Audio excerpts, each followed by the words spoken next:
Hello, loves. So here I am, sat in the kitchen with my little Koa on my boob, boobalicious, I call it, and I really need a wee. And I'm also hungry, but I thought, you know what? While she is so comfy and cozy, before I wake her up, by every time I try to put her down, she wakes up.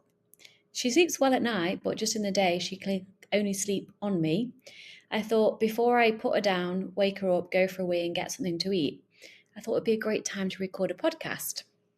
And that's because in my group coaching, I had one of the lovely ladies, Jan, asked me a question. She said she listened to my most recent episode, the episode that well, it's recent when I'm recording this. I'm not actually sure when I'm going to release this one, but it was the episode where I interviewed my doula and I shared my entire birth story. And she said she was really interested in something I said in that episode. And I said that was of interest to her, that recovering from an eating disorder was harder than giving birth unmedicated at home naturally. And she wanted me to talk more about why that was. Now, I have written a few random bullet points next to me when I look that way. And I don't know how this episode is going to go. I don't know if it's going to be like 10 minutes, 15 minutes, or half an hour. Who knows? I just wanted to share what I mean by that, or what I meant by that, because it's true. It's kind of hard to compare because it's like not similar in any way, but in comparison to hardness or how challenging they both were, recovering from an eating disorder was way harder than giving birth naturally, because the first thing that comes to mind as to why that is because I knew that when I was giving birth at home and I was in a lot of pain, I mean, I kind of did brainwash myself in a positive manner into being open to the possibility that birth didn't hurt. And some people can have an experience, if you watch Orgasmic Birth, you'll see it, where birth isn't painful. That wasn't my experience. Birth was painful, but I didn't resist the pain. So therefore, the pain wasn't suffering. It wasn't intolerable. It was just very, very, very, very painful. So where I'm going with this is I knew that during that experience of giving birth, I knew it was temporary. And recovery is temporary, but I'm going to go into that. I knew that within so many hours, the worst case scenario, so many days, it will be over. My baby will be born somehow. She will be out of me and it will be done. It will be over with. And I remember thinking to myself, it would have been when I was about 9-10 centimeters and I was going into transition, where I thought to myself, holy shit, how can this be even more painful than it has just been like a minute ago? And it was. And then I had a word with myself and I said to myself in my head, number one, Vic, I call myself Vic or sweetheart, but when I'm getting serious, it's Vic. Vic, you know you are going to do this. Regardless of when it's going to be done, you know you're going to do this and you know it will be done. So reassuring myself that I knew within a matter of hours or minutes or days, and to be fair, from that point, it was a matter of like, it was under an hour at that point. Then it then happened. She came out, but I knew that it was going to be over within a very short period of time. So that's the first comparison I want to give to recovery, because recovery is not over in a few days or a few hours or a few minutes. It's not. It took me a while to get my head around what recovery actually was. I mean, yes, it's eating unrestrictedly. That's kind of quite tangible and very actionable immediately. But then you're left with all the feelings of guilt and shame. And then when you gain weight, there's a whole load more stuff that comes up that you have to navigate and work through. So it's not a quick fix. Recovery is not. In fact, restriction and dieting and controlling, they're quick fixes and make you feel so much better in the moment. And that's what I kept going back to as I was recovering to relieve the anxiety I was experiencing in order to feel better. But actually, it wasn't what I wanted long term. I wanted freedom, freedom of around food, freedom to love who I am, freedom to not give a shit about whether I gain weight or not, freedom to just live without having to control and be afraid of weight gain or what might happen if I eat this or what might happen if I gain weight and all the things that I wanted to be free. But I was acting against, hold on, let me rephrase this in a better way. I was not acting in alignment with what I said I wanted, hence me keep, being in food freedom and then being like, oh my God, that's too much. I'm just going to like restrict or plan restriction or only eat chocolate the weekends or have less of this and not put butter on that, etc., etc., etc. So bringing this back to comparison to birth is very, very temporary. And recovery is temporary. It's just an extended period of temporary shit, basically, and pain. And that to say, recovery isn't all shit and pain. It's not. There's so many magnificent moments in the mess. There's so many wins and so many feel-good experiences. But all in all, it's really hard to recover from an eating disorder because you're challenging who you are at your core. So bringing identity into it. I identified as someone not necessarily with an eating disorder, although I had very much an eating disorder. I identified as someone who was really controlled and could say no and didn't let herself go, and who was like super fit and super disciplined and, all the things that the characteristics that contribute to an eating disorder. I saw myself as that. So if I wasn't the person who would go to the gym all the time and have a six pack, who the fuck was I? If I wasn't the person that everyone was saying, oh my God, you're so healthy, oh, you're so disciplined, I wish I could be like you, validation, validation, validation, who would I be? I had no idea. So I had to create a new identity for myself. But before I could do that, I had to let go of the person that I was that wasn't serving me anymore, but that was safety for me. So I had an identity crisis, which is actually a very good thing because that's when you get to create who you want to be. Whereas during birth, because I'd given birth after I've recovered and I've been in self-love and on my spiritual and personal journey for so many years now, I knew that I could handle giving birth. I knew I would get through it. And also I knew who I was. I wasn't having an identity crisis during the pain of giving birth. I knew who I was. And because I'd done all the groundwork in recovery and for life, I guess, I was confident in who I was and I knew that I had got this. Also, in terms of comparing birth to recovery and giving birth, the number one word or state of being, which is a word to start with, of course, is surrender. Surrender is the key to giving birth. And I say this for only having given birth once. I'm not an expert at birth, but I've had my experience now of giving birth. And in my opinion, surrender to your body doing what it needs to do, surrender to letting go of trying to control anything, surrender to the pain. And in recovery, it's surrendering to the fear and doing it anyway. It's surrendering to letting go of control around food, around what your body looks like, around how you think you should be, all the shoulds and shouldn'ts. It's surrendering all of that. And then here's the second key word, trust. Trusting in birth that my body knew what it was doing. This was a natural thing. This is not dangerous. In recovery, trusting the process of recovery, trusting that my body knows what it wants to eat and when and how much, and trusting that it will not gain weight forever and ever and ever. And it will stop when it reaches its healthy, natural set point weight. So surrender and trust are actually very comparable. But in birth, again, it's that time scale. And it's also the fact that I knew who I was and I knew how to surrender because I'd already I didn't want to. I had to learn how to surrender during the recovery process. What else? Why was birth harder? Opposite. Why was recovery harder than giving birth? Because giving birth, no, I was going to say only physical. That is absolutely not the case. Giving birth is very physical. It's also very emotional and very mental because you have to have a strong mindset to bring yourself back to surrender over and over again in order to let your physical body do what it needs to do. Then oxytocin can flow and then the birth process is a lot quicker. Whereas recovery, again, it is physical, but it's more, hold on, I've got something else to share in a moment that's coming to me. But recovery is more the stuff underneath. So yes, you can eat more food. Yes, you can eat unrestrictedly. Yes, you can stop body checking.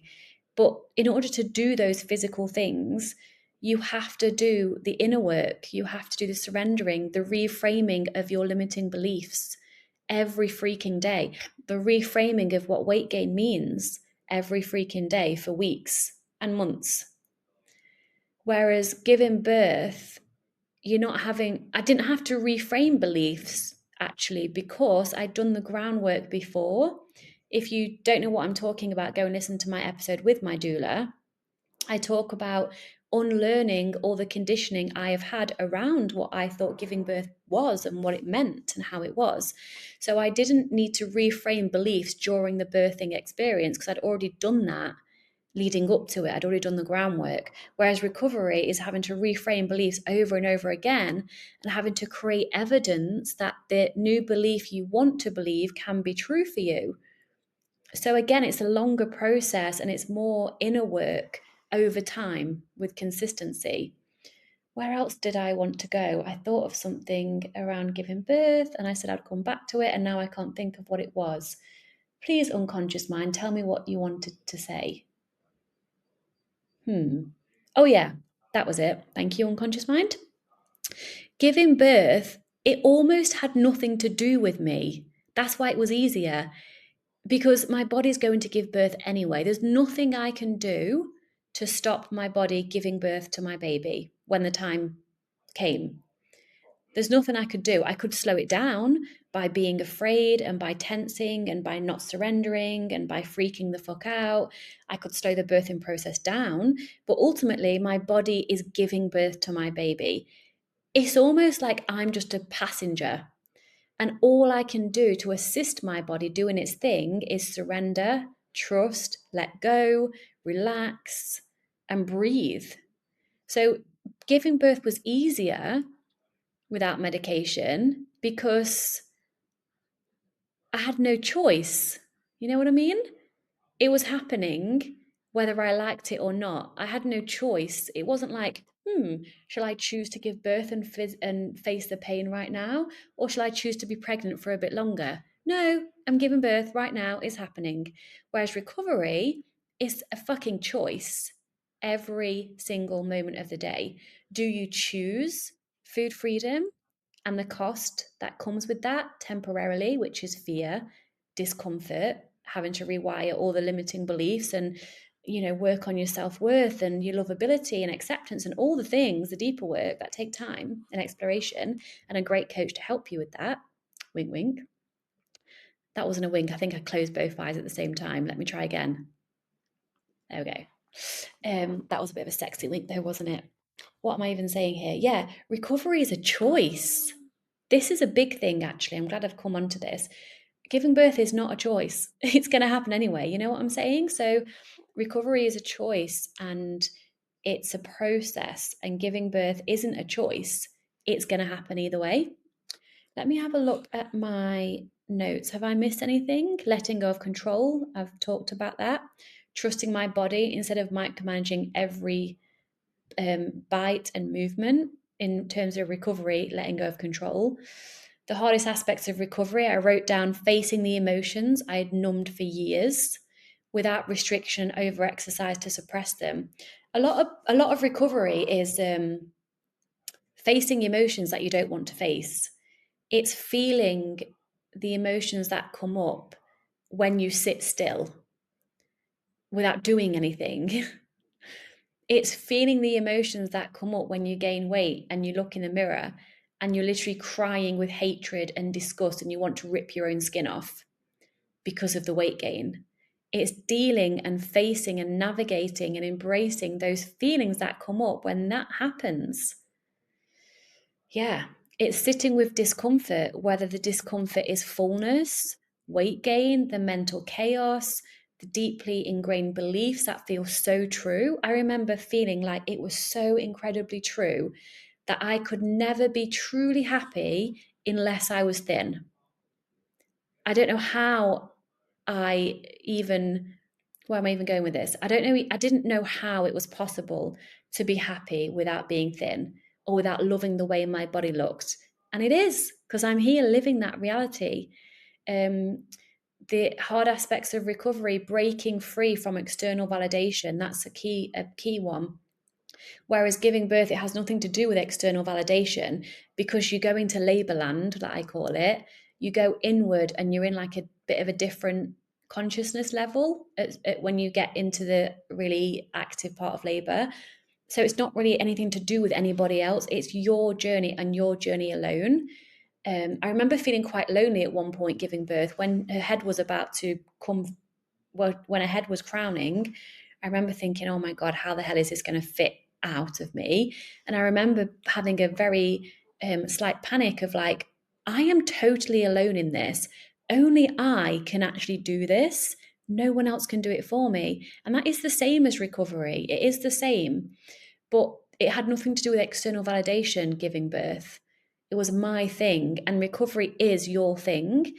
And you have people, society, culture, fat phobia affecting your experience of recovery. Whereas when you're literally in the moment of giving birth, it wasn't my experience that came into it. And I've talked about identity loss, which is something I wrote down there as well. Learning who I was without an eating disorder, without being the control freak, without having all my shit together, without being a perfectionist, So the lessons I've learned in recovery from being now fully recovered from an eating disorder is that my body is so much wiser than my mind ever was. Also in birth, my body is so incredibly wise, and so is yours. Get out the way. Let your body do its thing. Surrender and trust that your body is giving you cravings for a reason. In birth, surrender and trust that your body knows how to birth your baby, because it does. Freedom isn't just about the food. It's about self-trust, self-worth, stepping into your power, stepping into the life that you truly want. With birth, I guess freedom is, again, for me, it keeps coming down to surrender and trust and being free from the constraints of your mind that is holding you in fear. Another lesson I learned from recovery, gaining weight was actually gaining life, which was so true. I used to think gaining weight was the worst thing that could ever happen to me, ever, ever, ever. And I really believed that. Even when I was in recovery, I believed that, because we can't just change a belief by wanting to. We have to change a belief by having evidence to create the new belief we want to believe, so it feels true within our bodies and in our nervous system. So gaining weight was actually gaining life for me, not necessarily because I was in danger of malnourishment and death from low weight, although in the anorexia I definitely was, but in terms of the bulimia, when I'd kind of almost weight restored, but not quite, and was completely fucked up in my head still, gaining weight was gaining my life back. I can't really connect that to birth. Well, I was giving life, I was birthing life. Yeah, I remember when the umbilical cord was cut, I remember saying out loud to my little girl, well, sweetheart, you are your own person now. Like, you are your own being. You're no longer part of me physically. And that was like a profound moment. So yeah, that's not really relatable to birth, but I wanted to share that. Relatable to recovery and birth is what I'm trying to say. Surrendering is where true healing happens, during giving birth and in recovery. And I learned that I am worthy, lovable, and enough exactly as I am. The true, authentic me, which is the one you see today. This is who I am. And I like who I am. And I don't like every aspect of who I am, but I love unconditionally every aspect of who I am. Sometimes I notice myself over exaggerating. I used to do that a lot, and I looked at as to why I did that. And I did it to try and make myself be good enough, to sound good enough to others. And I notice when I'm doing that now, and I stop it and I be honest. And an exaggeration would be something like, oh, I was, God, what did I exaggerate with last? I can't even remember. Let's say if I'm talking about the weather, oh my God, it was like -10 when it was probably like -8. You just add a few on for dramatic effect, you know? Whereas, yeah, there's a dramatic effect part of it because I don't want to say I'm a dramatic person, I'm not. I like to make an impact. But why would you lie when it's not that? Anyway, this is going off on a tangent. I don't even know how I got onto that aspect of it. Oh, yeah, being authentic. So, my top value is honesty in all ways. And for me, honesty comes in to being authentic, to being truthful to myself and to others, for asking for what I need, for sharing when I'm not happy, for sharing when I need something, for not people pleasing, for self pleasing and choosing me over the expectations of others. Number one value of mine is honesty. The second value is love. And the third value is freedom. And I guess correlating that to birth, being in love is what I believe that's all we ever are and all there ever is. So just surrendering to love and the fact that I'm giving life right now, being honest with myself, like truly honest with myself, like knowing that I can get through this and I can handle this, and the freedom to just be my full self. And that was me making a lot of weird cow mooing noises kind of thing is what I can relate it to. A lot of kind of low moans and moving around the way I wanted to and just being authentically me in that experience. So, what are your top 3 values? And are you living in alignment with them? And how can they support you on recovery into this food freedom and self love journey of exploration of yourself? So, yeah, I think I'll leave it there because I'm so needing a wee. And she's so fast asleep. You can't really see it very well. But I am going to have to wake her up because I really need a wee and I need to eat. So I hope that answered your question, lovely Jan. So thank you for asking that. Yeah, so all in all, to summarize, recovering from an eating disorder was way harder than giving birth because giving birth is a very short time frame. I'd done the groundwork. I knew who I was. I believed and trusted in myself as I was giving birth. So I already was a different person as I was when I started recovery. And all the reasons why I said. And it won't last forever. This too shall pass. That's what I told myself. This will pass. The pain will pass. And so will the pain of facing your fears in eating disorder recovery. Beyond fear lies freedom. But you have to go through the fear in order to live the freedom. It doesn't work the other way around. Stop waiting to feel ready. Stop waiting to not feel afraid. Stop waiting to not feel guilty when you've eaten something that you quote unquote don't think you should have eaten. You have to take action first and then your feelings catch up. Your brain is always watching you. So allow it to watch you and then it will rewire itself appropriately. All right, my queens. Love you loads. See you next time. How do I stop this? There we go. Love you. Bye.